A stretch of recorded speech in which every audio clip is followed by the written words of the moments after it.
यहाँ हैं जो जिनका आज संस्कार हुआ है। थोड़ा हाथ खड़ा करेंगे जी, ठीक है।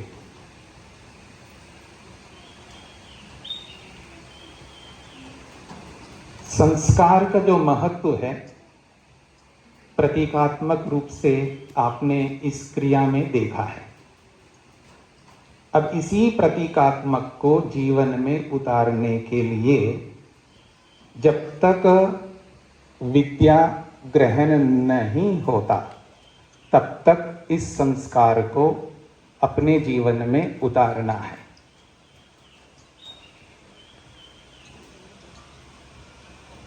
संसार में अलग अलग प्रकार की विद्याएं हैं, अलग अलग ज्ञान हैं और सभी ज्ञानों का एकमात्र उद्देश्य है सुख, आनंद, तृप्ति, संतोष, निर्भयता और स्वतंत्रता।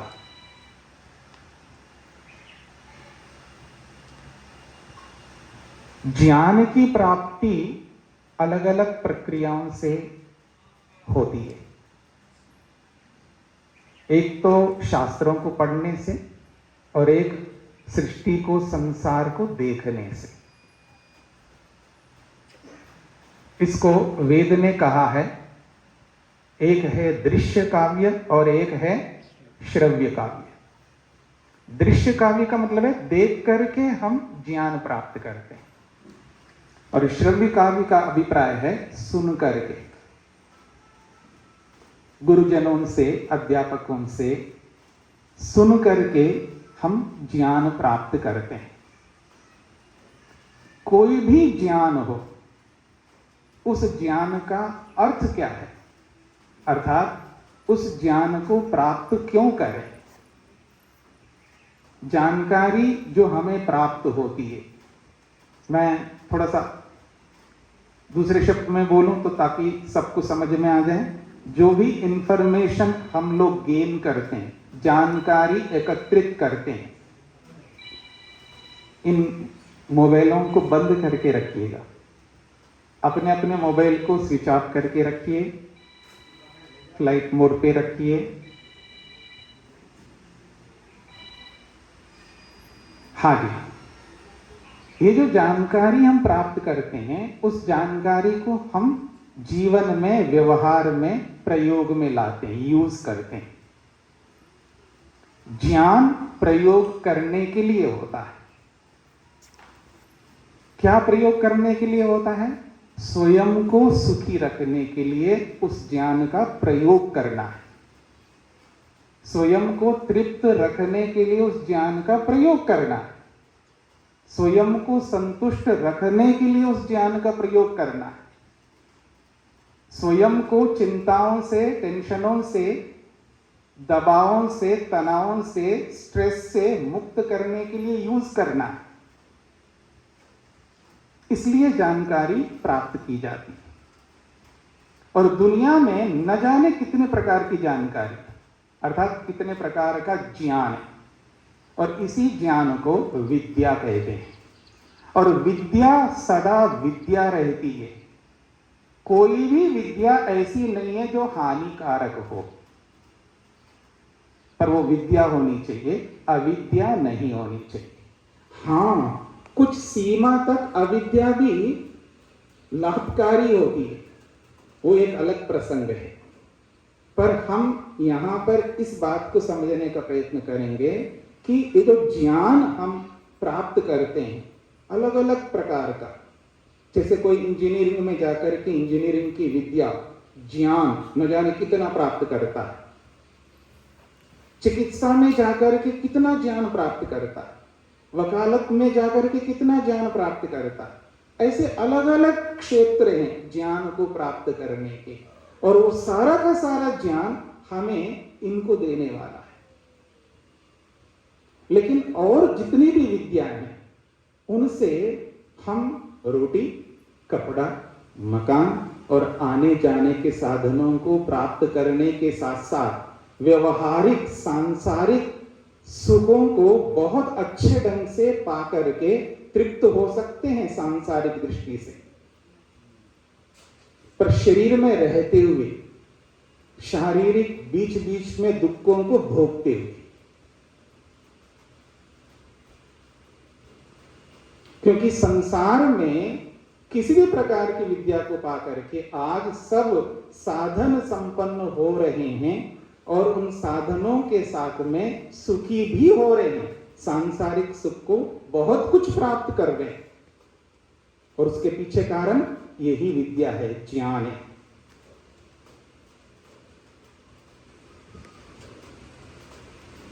लेकिन विद्या दो प्रकार की है। एक तो भौतिक विद्या है जो आज संसार में प्राप्त की जा रही है, और एक वो विद्या है जिसको आध्यात्मिक विद्या कहते हैं। ये भी विद्या है। और विशेषकर यहां पर इन बच्चियों ने वेदारंभ संस्कार के माध्यम से आध्यात्मिक विद्या को प्राप्त करने के लिए संकल्प किया है। अपने अपने ढंग से बाहर स्कूल कॉलेज में जो भी इन्होंने पढ़ करके यहां पर आए, ये भौतिक विद्या भी इन्होंने अपने अपने क्षेत्र के अनुसार जितनी भी इन्होंने प्राप्त की है उस विद्या को, उसका भी प्रयोग करेंगे। लेकिन यहां पर वेदारंभ संस्कार के माध्यम से जो विद्या इनको प्राप्त होगी, और उन दोनों प्रकार की विद्याओं को मिला करके यदि हम चले, अर्थात भौतिक विद्या को और इस आध्यात्मिक विद्या को, इन दोनों प्रकार की विद्या को मिला करके हम चलें और दोनों का उपयोग जीवन में करें, तब हमें वो दोनों प्रकार के सुख प्राप्त होंगे, यानी भौतिक सुख भी और आध्यात्मिक सुख भी। और दोनों सुख चाहिए, इसलिए ऋषियों ने कहा है कि अभ्युदय सुख को भी प्राप्त करो और निश्रेय सुख को भी प्राप्त करो। सांसारिक सर्वोत्कृष्ट सुख को भी हमें प्राप्त करना है और ईश्वरीय आनंद सुख को भी प्राप्त करना है। और इन दोनों सुखों को प्राप्त करने के पीछे माध्यम है ज्ञान। इसलिए सभी ऋषियों ने एक स्वर से कहा है, ज्ञान से दुख दूर होते हैं। जानकारी जब व्यक्ति प्राप्त करता है, उस जानकारी से व्यक्ति विभिन्न प्रकार के दुखों को दूर करता है। और ये जो आध्यात्मिक विद्या है, इस आध्यात्मिक विद्या को प्राप्त करके, इस ज्ञान को प्राप्त करके विशेषकर मानसिक दुखों को दूर किया जाता है। शारीरिक दुख भी होते हैं, सभी को पता है। वाचनिक दुख भी होते हैं, सभी को पता है। मानसिक दुख भी होते हैं, ये भी सभी को पता है। जब व्यक्ति मन से दुखी होता है, मन से जब दुखी होता है, वो बड़ा दुख होता है। शरीर में कुछ दुख हो गया, इलाज करवाएंगे, चिकित्सा करवाएंगे, उस दुख को दूर कर देंगे। शरीर का जो घाव है वो जल्दी भर जाता है, लेकिन मन का जो घाव होता है ना, वो आसानी से नहीं भरता। वो लंबे काल तक, जीवन भर रह सकता है, इतना बड़ा घाव है। और उस घाव को दूर करने का एकमात्र कारण है ये आध्यात्मिक विद्या। इसलिए वेद स्वयं कहता है, विद्या अमृतम अश्नुते। विद्या से ही आनंद रूपी अमृत को मनुष्य प्राप्त करता है। और इन दोनों प्रकार की विद्या को मिला करके जब हम इनको क्रिया में लाते हैं, क्रिया रूप देते हैं, इनको व्यवहार में इसको ले आते हैं, तब कितना बड़ा सुख हो सकता है विद्या से। इसकी कल्पना करके हमें देखना चाहिए, जो महर्षि स्वामी दयानंद सरस्वती जी ने की। महर्षि स्वामी दयानंद सरस्वती जी ने बहुत बड़ी बात कही। सुख प्राप्त करने के माध्यम बहुत है दुनिया में। धन से भी सुख मिलता है, मिलता नहीं मिलता जी, सभी को पता है। जमीन से सुख मिलता नहीं मिलता? हाँ जी, कितनी जमीन है आपके पास? हाँ बलक बताएंगे ये जमींदार कितने बैठे हैं यहाँ पर। तो जमीन से भी सुख मिलता है, धन से भी सुख मिलता है, कपड़ों से सुख मिलता नहीं मिलता है? मिलता है। मकानों से मिलता है। जिन गाड़ियों में आए आप, गाड़ियों से सुख मिलता है। किससे सुख नहीं मिलता है? बहुत सारे साधन है दुनिया में सुख को प्राप्त करने के। लेकिन महर्षि स्वामी दयानंद ये बात कहते हैं, दुनिया भर के जितने भी सुख के साधन हैं जो सुख को दिलाने वाले हैं, तराजू का काम आता है ना आपको? तराजू जानते हैं ना? वो पहले वाले तराजू को थोड़ा सा देखना, अब तो इलेक्ट्रॉनिक दुनिया हो गई ना, ऑटोमेटिक दुनिया हो गई ना, तो थोड़ा सा पीछे जाते हैं। वो तराजू, दो पलड़े, एक बीच में डंडा, ठीक है जी? थोड़ा सा आप अपनी स्मृति में लाइए उस तराजू को। सबको पता है ना? अब नए बच्चों को ना पता हो तो मेरे को नहीं पता, लेकिन पुरानों को तो अच्छी तरह पता है वो तराजू।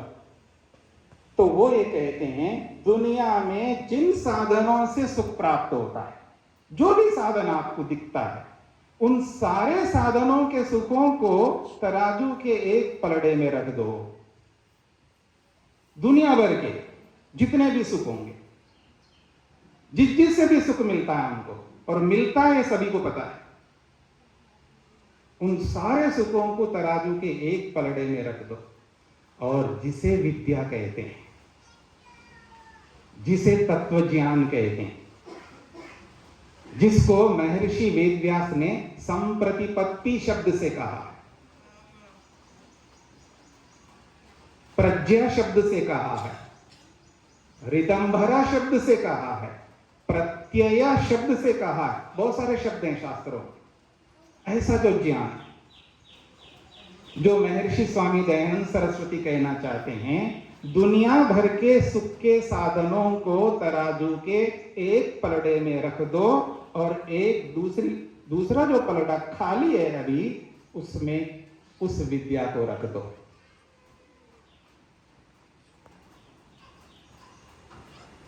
जिस विद्या से हमें सुख मिलता है, और विशेषकर आध्यात्मिक विद्या, भौतिक विद्या से भी सुख मिलता है,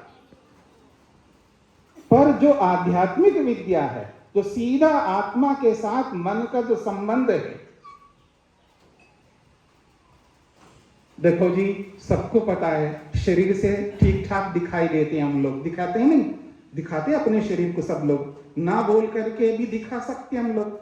चुप शांत हैं, कोई कुछ नहीं, कोई भी कुछ भी बोल रहा है तो भी शांत है। वाणी को बोल करके हम नहीं दिखा सकते। अनेक स्थल ऐसे आते हैं बोल नहीं सकते, वहां पर शरीर से भी नहीं दिखा सकते। शरीर से भी बहुत बढ़िया दिखाते हैं हम अपने आप को, और वाणी से भी बहुत बढ़िया दिखाते हैं, लेकिन मन से नहीं दिखा सकते। वो स्वयं को पता है कि मन कितना उद्विग्न है, कितना परेशान है, कितना दुखी है, और कितना रोगी है। रोग, मानसिक रोग, दुनिया में सबसे बड़ा रोग मानसिक रोग है, सबसे बड़ा रोग। और इसका इलाज, इसकी चिकित्सा केवल केवल केवल विद्या से होती है, संप्रतिपत्ति से होती है, तत्व ज्ञान से होती है, विवेक से होती है, वैराग्य से होती है। और ऐसी विद्या को तराजू के दूसरे पलड़े में रख दो, तो स्वामी दयानंद सरस्वती कहते हैं, इस विद्या के मुकाबले में ये दुनिया भर की जितने भी साधनों से सुख मिलता है, उस सुख को दूसरे तराजू के पलड़े में रख दिया, और इस पलड़े में विद्या से मिलने वाले सुख को रख दिया, और दोनों ही साधन है सुख के। तो वो कहते हैं, विद्या से मिलने वाले सुख के सामने दुनिया भर के सुख 1,000वें हिस्से के बराबर नहीं है। कितने? 1000 बार के हिस्से के बराबर नहीं है। दुनिया भर के सारे सुख, जमीन का सुख हो, धन का सुख हो, या किसी का भी सुख हो, वो सारे सुख एक तरफ, और केवल विद्या से मिलने वाला सुख एक तरफ। लेकिन विद्या से मिलने वाले सुख के सामने संसार भर के सारे सुख 1000 हिस्से के बराबर भी नहीं। तो आप कल्पना करिएगा, ऐसी विद्या को प्राप्त करने के लिए ब्रह्मचारिणियों को कितना पुरुषार्थ करना होगा। ये संस्कार तो हो गया है, अब आगे उस विद्या को प्राप्त करने के लिए इनको पुरुषार्थ करना है। अब उस पुरुषार्थ में पहली बात तपस्या, बहुत तप करना पड़ेगा उस विद्या को प्राप्त करने के लिए, क्योंकि घर जाने की इच्छा होती है, जल्दी से गुरुकुल से बाहर जाने की इच्छा होती है, जल्दी से जल्दी यहां से निकलने की इच्छा होती है। बहुत सारी परेशानियां हैं जीवन में, गुरुकुल में भी परेशानियां होती हैं, घर में भी परेशानियां होती है, बाहर भी परेशानियां होती हैं। परेशानियां तो जीवन में होंगी होंगी। अलग अलग विषयों को लेकर के ब्रह्मचारिणियों को परेशानियां होंगी, लेकिन उन सारी परेशानियों को ताक में रख करके, कोने में रख करके उस विद्या को प्राप्त करने के लिए भारी तप करना होगा। इतना तप करना होगा, इतना तप करना होगा, जैसे आज करके भौतिक विद्या को पाने के लिए कोई इंजीनियरिंग के लिए, इंजीनियरिंग में भी आईआईटी में जाने के लिए, कोई यूपीएससी के लिए, कोई किसी के लिए जो तप करते हैं वो लोग और रैंकर्स बन जाते हैं एक दिन, कितना तप करते हैं वो, उनसे भी कई गुना अधिक तप यहां पर करना होगा। और उस तप के बिना वो विद्या प्राप्त नहीं होगी, जिस विद्या से उस सुख को प्राप्त करना है हम सबको। कितना तप करना होगा, कितना सहन करना होगा। घर में रहते तो मां बोलती रहती है, बच्चों के पीछे लगी रहती है। अवसर आने पर पिता चूकता नहीं है, बोलता ही रहता है। और घर से बाहर आ गए, गुरुकुल में है तो आचार्य बोलती रहेंगी, आपको बोलती रहेंगी, और बीच बीच में हम जैसे लोग जो बैठे हैं ये लोग भी बोलते रहेंगे। बोलना कभी रुकेगा नहीं। कितना सहन करना पड़ता है ना। अगर आपको कुछ बोले, आप ठीक नहीं करते, आप ठीक नहीं खाते, आप ठीक खड़े नहीं होते, आप ठीक वस्त्र नहीं पहनते, आप ठीक से ये नहीं करते, आप पढ़ते ठीक नहीं, आप काम ठीक नहीं, टोकना ही टोकना है। और इन सबको सहन करते हुए उस विद्या को प्राप्त करना है, बहुत भारी तप है, बहुत ज्यादा। और जो ऐसा तप करेंगी वो निश्चित रूप से निखर करके आ जाएंगे। वो काम आपका अब प्रारंभ हो रहा है। और उस तप के साथ में जो अभी आपने इस संस्कार के अंदर बहुत सारी बातें पढ़ी, उनमें एक बात जो आचार्य ने आपको संकेत किया, ऐसा मुनि जी ने बोला, मैंने तो सुना नहीं, बाद में आया, तो अनुशासन। ये जो अनुशासन है, इस अनुशासन से विद्यार्थी इतना घबराता है, उसको हिमालय के समान दिखता है वो अनुशासन। क्योंकि किसी के नीचे रहना ये मनुष्य को पसंद नहीं आता।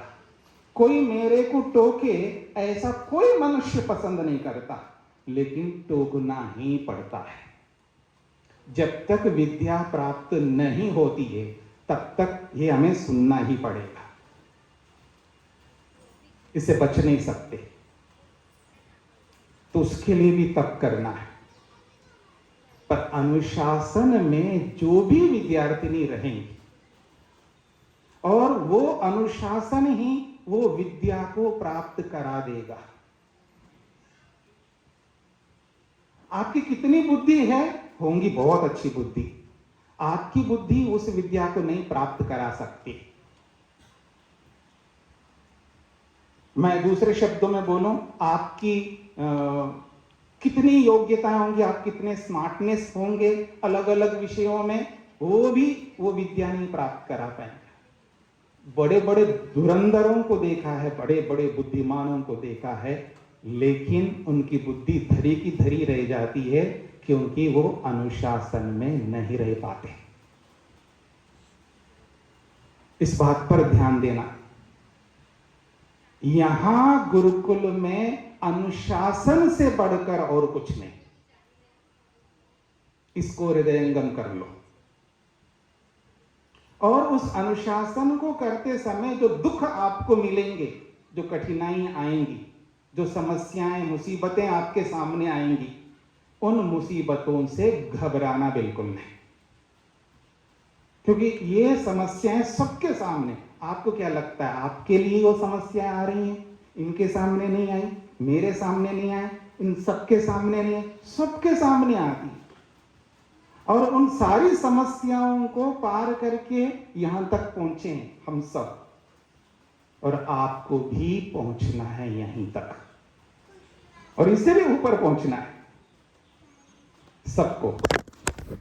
तो इस बात पर आपको ध्यान देना है कि जो अनुशासन है, आप कितनी अच्छी पढ़ाई करते हैं,